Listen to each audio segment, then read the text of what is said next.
Bueno, muy bien, seguimos aquí en vivo en Argentina y efectivamente vamos a hablar del sol. Para ello han venido dos personas. El sol ha sido venerado, seguido por civilizaciones y civilizaciones y siempre ha despertado grandes intrigas, amores, los dioses sol y demás, muchas civilizaciones los han seguido.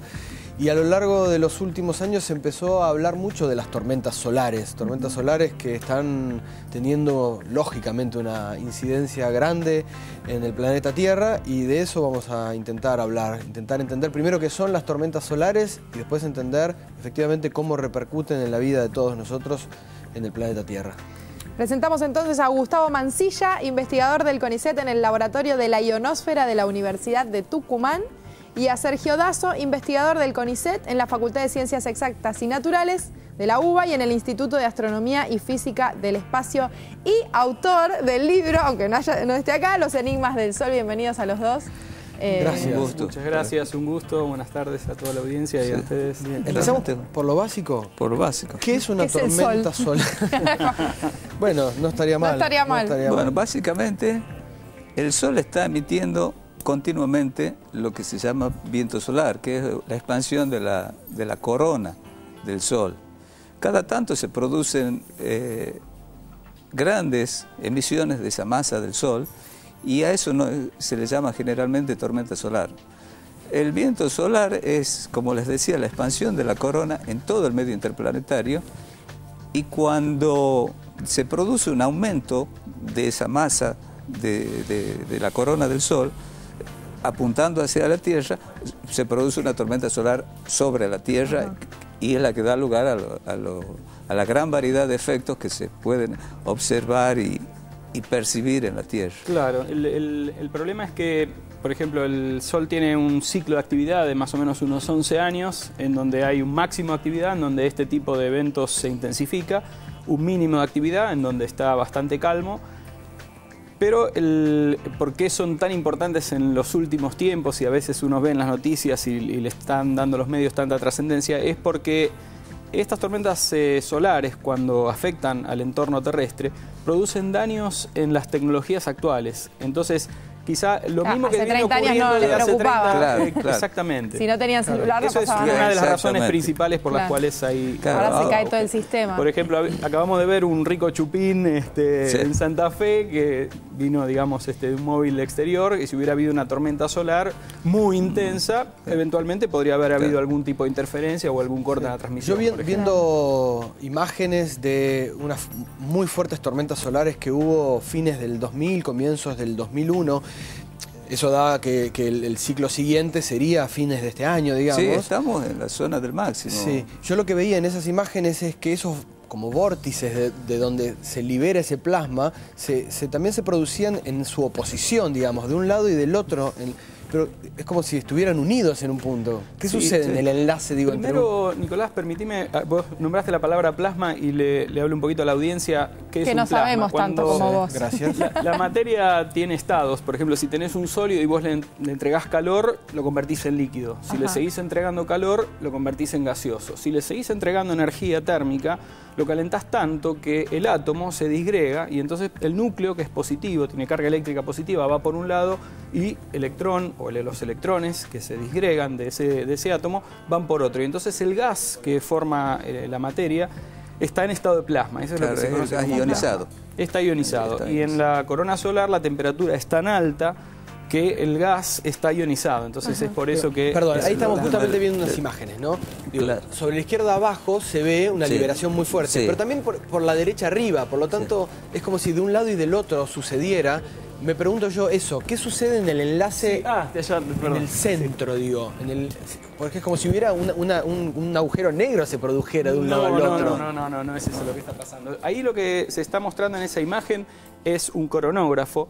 La luz que se emite de la corona es tan tenue que si uno lo mirara con una cámara o con, bueno, ojo desnudo no podemos mirar el sol porque nos podemos quedar ciegos, digamos, pero si uno lo mira con algún instrumento sin tapar el centro del sol, se encandila y no se observa nada. Entonces uno tapa el disco central y entonces puede observar la estructura de la materia que viene hacia nosotros. Se eclipsa el sol, se hace una eclipse para poder observarlo. En realidad, o sea, que en esa materia está viniendo hacia nosotros. Y uno, como esa estructura se expande, como decía Gustavo hace un ratito, uno la ve de los dos lugares.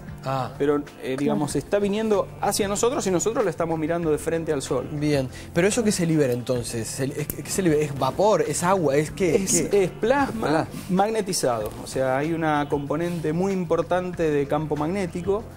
Y como las partículas están cargadas, hay toda una dinámica muy interesante que hace que se produzcan estas tormentas solares. ¿Y los efectos son siempre estos de, o sea, acercar los sistemas, o digo, ir sobre la tecnología, lo que afecta es la tecnología? Hay una gran cantidad de efectos, ahora Gustavo después seguramente va a expandir un poco más. Hay una gran cantidad de efectos, principalmente son efectos de incrementar la radiación en el espacio, pero en el entorno de la Tierra, no yéndose al espacio, digamos, interplanetario, sino que, por ejemplo, astronautas que van a la Estación Internacional Espacial podrían, en alguna de estas tormentas solares, recibir dosis de radiación más intensa de la que sería saludable para ellos, claro, por ejemplo.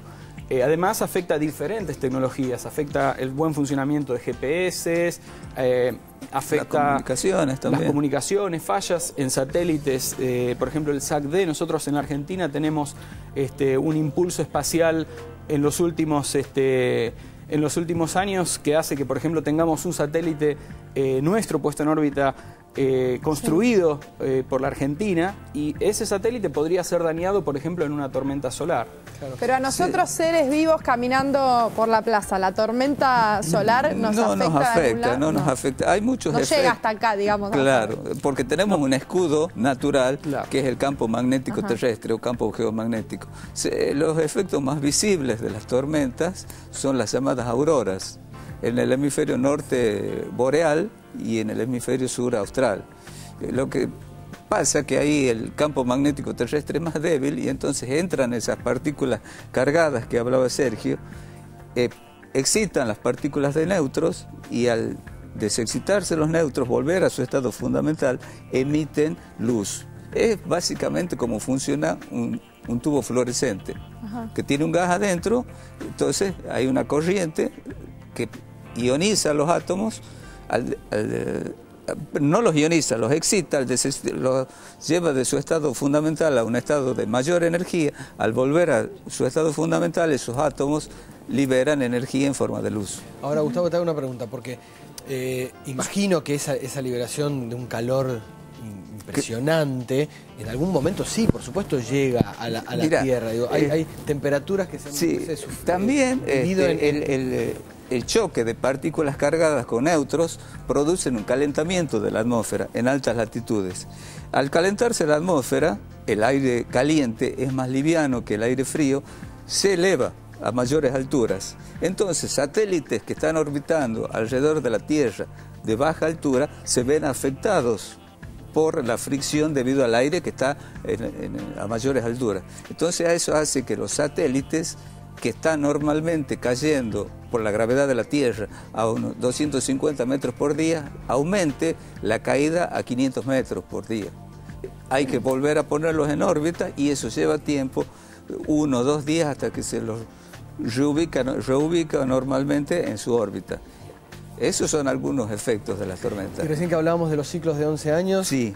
Si bien ahora se está en un momento... Estamos en un momento de máximo, la mayor cantidad de tormentas se producen durante el máximo de actividad solar y la fase descendente de actividad solar. Entonces, de esperar que las tormentas intensas se produzcan en 2012, 2013, 2014, y es cuando más afecta a la tecnología. Una tormenta que se ve hoy, ¿no? Que se encuentra, que se está produciendo ahora. ¿Cuánto tiempo demora? Puede tardar en el orden de, depende de su velocidad, entre 1 y 3 días desde que se detecta la llegada. Lo que ocurre es que hay un gran proyecto mundial, la NASA, la ESA, que es la Agencia Espacial Europea, también la agencia japonesa, y nosotros en Latinoamérica también tenemos bastante participación activa.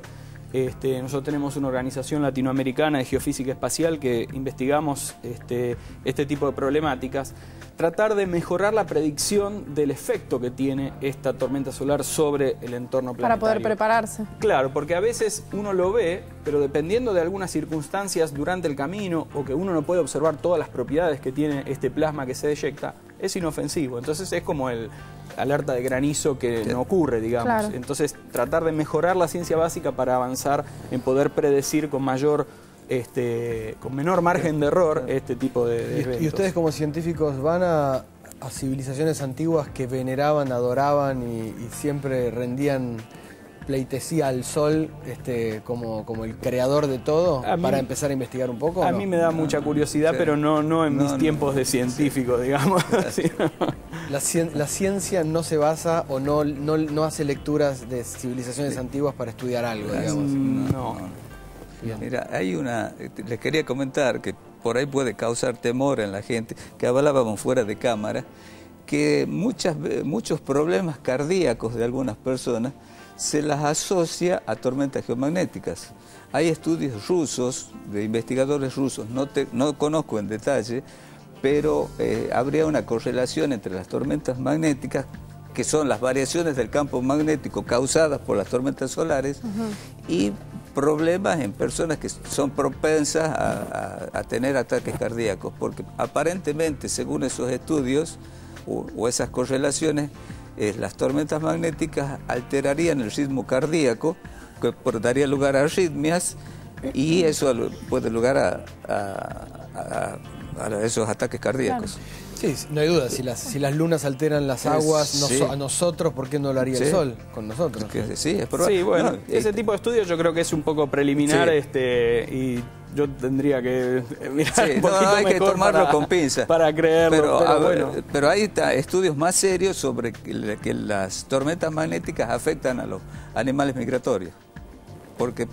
tienen brújulas biológicas y se orientan, básicamente su orientación a través del campo magnético terrestre. Entonces, al alterarse el campo magnético terrestre por las tormentas solares, se alteran su orientación. Muy bien. No sería raro. Bueno, Gustavo y Sergio, muchísimas gracias. Ha sido un gusto. No les digo que estoy para dar cátedra, pero... Antes de que terminemos la nota, quería hacer un aviso. Nosotros Se viene en una el tormenta. equipo, en el equipo de trabajo en donde trabajamos, en el Departamento de Física de la Facultad de Exactas y en el Instituto de Astronomía y Física del Espacio, estamos empezando a gestar un proyecto en colaboración con gente del Balseiro, del Centro Atómico Bariloche y del Instituto Antártico, para llevar en 1 o 2 años un detector de partículas, porque las partículas cerca de los polos tienen muchísima más facilidad de ingresar, y uno podría tener muchísima más información que poner ese mismo detector acá en Buenos Aires o en la montaña en San Juan o en cualquier otro lugar.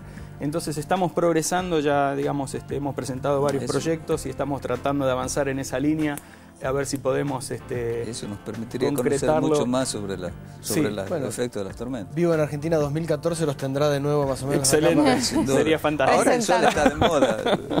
Dentro de unos años pasa de moda cuando está en su mínimo de actividad. Si somos una unidad, el sol, la tierra, la luna, digo, que no pase de moda, porque si no estamos en el horno, más que una tormenta solar. Gracias. Muchísimas gracias a ustedes. Gracias a ustedes. Feliz día al maestro, a todos los maestros. Gracias.